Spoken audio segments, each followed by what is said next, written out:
Всем привет! Сегодня приготовим очень интересный салат, который готовится буквально за 5 минут. Оставайтесь с нами и посмотрите обязательно видео до конца. Все ингредиенты будут внизу под видео. Возьмем копченую грудку курицы, нарезаем ее полосками. Зеленый лук мелко шинкуем.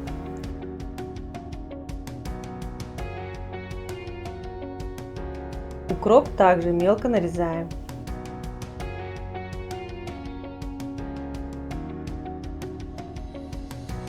В глубокую чашу я добавляю салат по-корейски, добавляю фасоль консервированную, следом идет курица,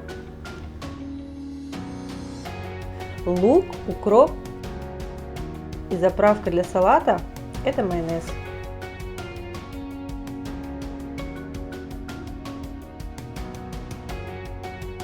Все хорошо перемешиваем, и наш салат готов. Вкус просто восхитительный. Обязательно попробуйте. Подписывайтесь на наш канал, ставьте лайки и пишите комментарии.